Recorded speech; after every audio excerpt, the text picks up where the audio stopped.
જો તમે આવાજ સાંભળ્યું, કેટલું ક્રિસ્પી અને કેટલું ક્રન્ચી આ ઢોસો બનીને રેડી થયો છે. તમે બી આવો ઢોસો બનાવવા માંગો છો તો એના માટે મેં અહીંયા 1.5 વાટકી જેટલી સોજી લીધી છે.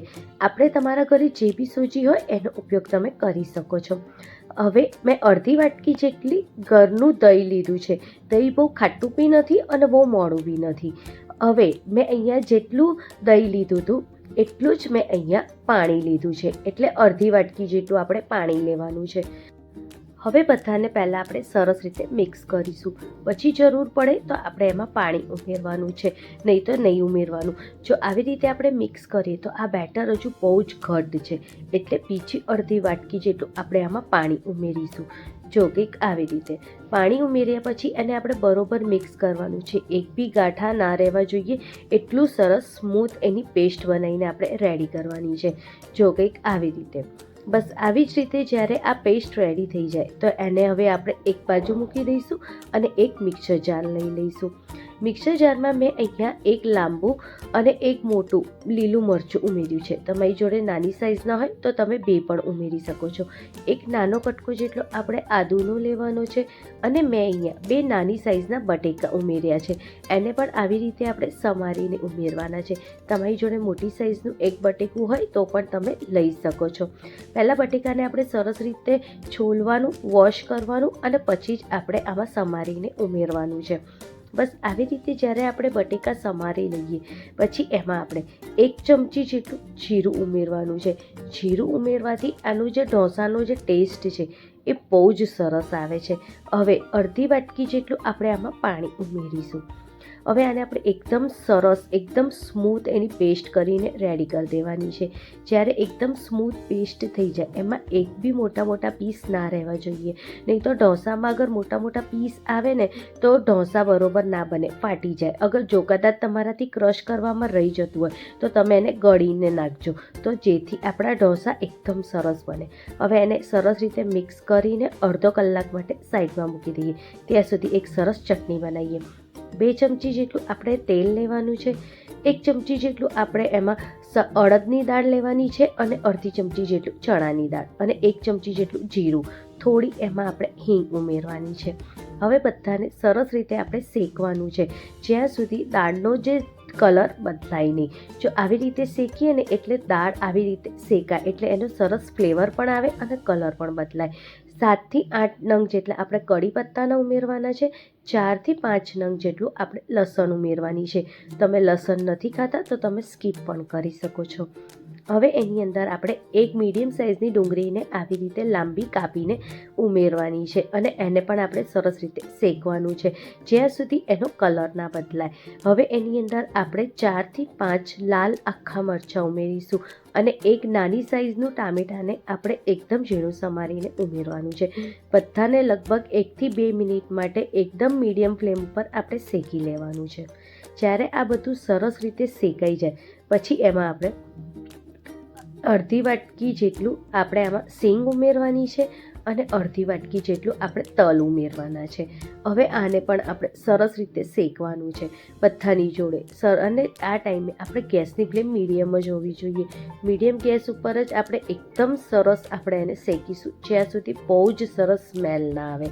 જ્યારે આટલું સરસ શેકાઈ જાય પછી એમાં આપણે સ્વાદ મુજબ મીઠું ઉમેરીશું અને 1 ચમચી જેટલું લાલ મિર્ચ પાવડર ઉમેરીશું. આનાથી જે આ ચટણીનો કલર છે બહુ જ સરસ આવશે. તમે નારિયેળની ચટણી તો બહુ બધી વાર બનાવી હશે, એકવાર આવી રીતે સાઉથ ઇન્ડિયન સ્ટાઇલ ચટણી જરૂરથી બનાવી જોજો. ખરેખર બહુ જ સરસ ટેસ્ટ આવે છે. જેવું આપણે રેસ્ટોરન્ટમાં ચટણી ખાઈએ છીએ ને સેમ ટુ સેમ ટેસ્ટ આ ચટણીમાં આવશે. જ્યારે મિક્સર સરસ ઠંડુ થઈ જાય પછી આપણે એને મિક્સર જારમાં લઈ લેવાનું છે. મિક્સર જારમાં પાણી વગર પહેલાં એને ક્રશ કરવાનું. 2 ચમચી જેટલું આપણે એમાં દહીં ઉમેરવાનું. દહીંની જગ્યાએ તમે ઇમલીનું પલ્પ પણ ઉમેરી શકો છો. હવે તમારા જરૂર મુજબ તમે એમાં પાણી ઉમેરી શકો છો. જેટલી ઢીલી ઘટ તમને ચટણી જોઈએ એ પ્રમાણે આપણે પાણી ઉમેરવાનું અને સરસ એકદમ સ્મૂથ એને ક્રશ કરીને આપણી ચટણીને રેડી કરી દેવાની. જો કંઈક આવી રીતે. હવે આપણે એનો વઘાર કરીશું. વઘાર કરવા માટે મેં અહીંયા 2 ચમચી જેટલું તેલ લીધું છે. 1 લાલ મરચું લેવાનું, 7 થી 8 નંગ જેટલા કઢી પત્તા, અડધી ચમચી જેટલું રાઈ લેવાનું. હવે એને આપણે સરસ રીતે શેકાવા દેવાનું.